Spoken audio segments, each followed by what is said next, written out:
Salut à tous, alors aujourd'hui on va voir une nouvelle mutation qui va être le laisseur. Donc le laisseur c'est une mutation qui est intéressante, notamment parce qu'elle peut donner le fameux leustic aux yeux bleus. Donc le gène laisseur, c'est un gène qui est codominant, c'est-à-dire qu'il y a une forme simple et une superforme. La forme simple à l'état d'hétérozygote, la superforme à l'état d'homozygote. Donc on va faire un vite fait rappel sur la génétique avec le fameux tableau, et après on passera à la description du gène. C'est parti. Donc le premier tableau, on aura un mâle qui sera homozygote laisseur, c'est-à-dire les deux allèles laisseurs, et la femelle qui sera classique, c'est-à-dire les deux allèles du gène laisseur qui seront classiques. On n'obtient que des rhésus qui auront un gène classique, un gène laisseur. Ils seront donc hétérozygotes laisseurs, mais comme le gène est codominant, il va s'exprimer à l'état d'hétérozygote. Maintenant, si on prend un autre exemple avec un mâle qui est homozygote laisseur et une femelle qui est hétérozygote laisseur, on va obtenir 50% d'hétérozygote laisseur et 50% d'homozygote laisseur. Et donc, c'est-à-dire qu'on aura 50% de simple forme et 50% de super forme.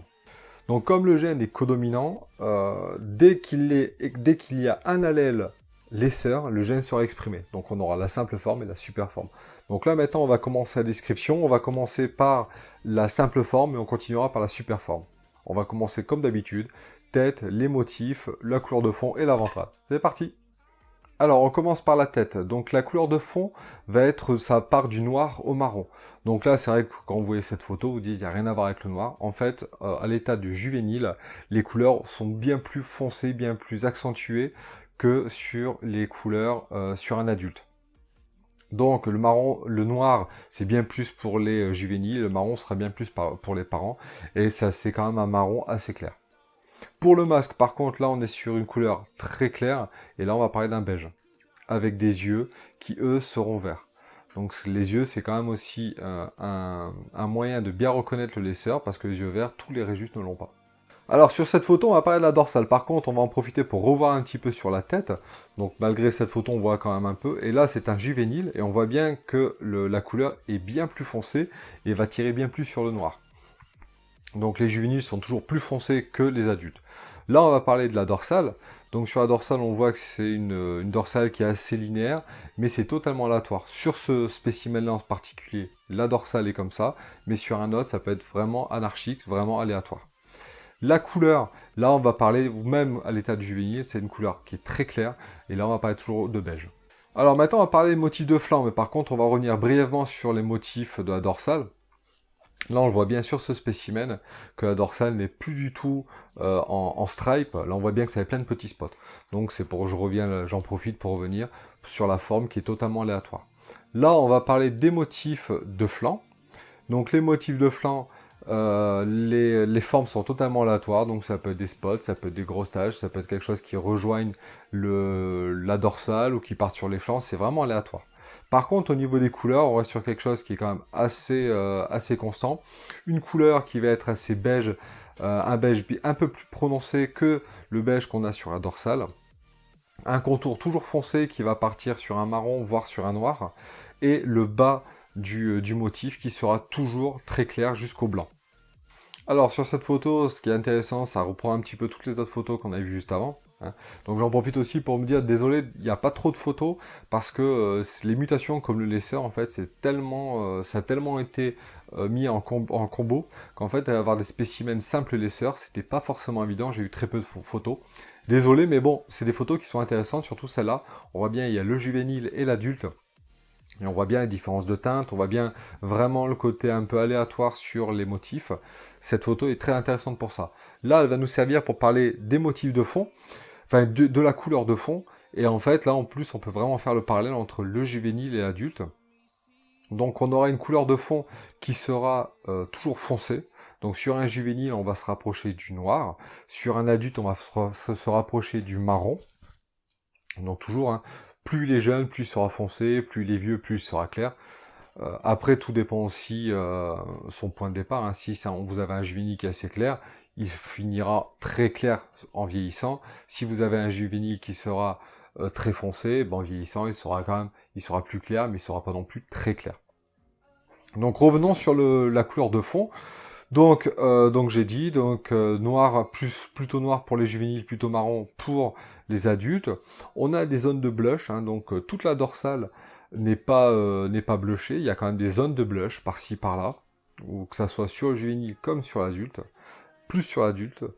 Et après, sur le bas des flancs, on a toujours cette espèce de petite flamme blanche. C'est quelque chose qui est assez récurrent sur certaines mutations. Là, on peut le voir, vous voyez, sur cette photo, on voit bien ces espèces de flammes. Alors, avant de parler de la ventrale, je vous précise, rassurez-vous, ce n'est pas un spécimen mort. C'est juste que la personne qui a été gentille de me faire une belle photo sur la ventrale, l'a retournée, et elle aurait juste ça fait le mort. Mais vous inquiétez pas, il va très très bien. Donc sur la ventrale, on voit bien là c'est à nickel cette photo, on voit bien que c'est un blanc qui est uni, il n'y a rien du tout, il n'y a pas de tache, il n'y a rien du tout, c'est un blanc vraiment porcelaine. Voilà, là on vient de finir la simple forme, donc c'est-à-dire les laisseurs à l'état d'hétérozygote. Bon, comme vous avez vu, il y a eu très peu de photos, je me servis toujours, c'est des photos qui ont été prises sur des angles différents, donc ça, voilà, c'était pas comme d'habitude. Désolé, alors j'ai eu beaucoup de photos sur les laisseurs, le problème c'est que c'était des combinaisons, donc les laisseurs plus un autre gène. Et en fait, ce sont des gènes qui sont assez reproduits, et malheureusement, on a beaucoup de combos, et on a très très peu de spécimens avec le simple laisseur. Donc c'est vrai que c'est pour ça que vous avez vu toujours le même spécimen mais pris sous des angles différents, ce qui m'a aidé aussi à bien expliquer les différents éléments à observer. Par contre, j'aurais pu mettre des photos de combinaison. Le problème qu'il y a, c'est que j'avais peur aussi de me mélanger les pinceaux, hein, et puis aussi de mettre les gens dans l'erreur en prenant des combinaisons. Là, au moins, vous avez vraiment des spécimens qui ont vraiment que ce gène-là et rien d'autre. Ce qui permet de bien expliquer, de bien montrer à quoi ressemble un vrai laisseur. Et là, en plus, on avait le juvénile et l'adulte qui était vraiment très intéressant. Là, maintenant, on va parler de la forme, de la super forme, c'est-à-dire à l'état d'homozygote, c'est-à-dire les deux allèles laisseurs. Donc, c'est une forme qui est intéressante parce que c'est le leucistique aux yeux bleus. Et c'est quelque chose qui est vachement recherché, qu'on essaie de pas mal de reproduire. Et surtout, ce qui est très intéressant, c'est qu'on peut l'avoir de plusieurs manières différentes. Donc là, on va parler que du super laisseur. Il y a d'autres possibilités, on en parlera après en commentaire. Donc c'est parti pour le super laisseur. Alors là, vous voyez directement, c'est le fameux leucistique aux yeux bleus. Donc là, je vais pas par contre mettre de surbrillance rouge, tout simplement parce que, en fait, là, sur le coup, il n'y en a pas besoin. Vous avez une tête qui est entièrement blanche.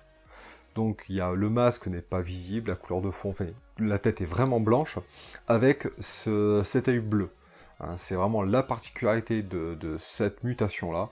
Le super laisseur, c'est un leucistique aux yeux bleus. Le corps, lui, c'est tout à fait pareil. On a un corps qui n'a pas de motif, qui n'a pas de... Voilà, tout est pareil. Je vous montre aussi une deuxième petite photo. Là, c'est pareil, on voit bien, hein, c'est vraiment un serpent qui est uniforme. Il a une couleur blanche de la tête à la queue. La ventrale, pareil, est toute blanche. La seule chose qui est colorée sur ce serpent, c'est les yeux. Les yeux sont bleus. Sinon, tout le reste est blanc. Donc, c'est un serpent qui est quand même assez facile à reconnaître. Après, le problème, c'est qu'il y a plusieurs moyens d'obtenir un leucistique aux yeux bleus, et c'est là où c'est un peu plus compliqué. Mais le super laisseur, ou le leucistique aux yeux bleus, ressemble à ça. Voilà, la partie description est terminée, donc j'ai été pas mal sur la simple forme, la forme hétérozygote. La super forme, je suis passé assez vite dessus, parce que, voilà, le stick aux yeux bleus, c'est un serpent qui est tout blanc, quoi. Il n'y a pas de motif, rien du tout, donc ça sert à rien non plus de parler pour parler. Donc, tout blanc avec des yeux bleus, c'est un stick aux yeux bleus. Donc maintenant, on va voir il y a 2-3 petites choses à savoir sur ce gène, et après sur aussi la super forme. Donc on va commencer tout de suite par le gène en lui-même. Le gène laisseur, c'est un gène qui en combinaison est intéressant parce qu'il a tendance à rajouter un peu de couleur et d'intensifier les couleurs dans une combinaison.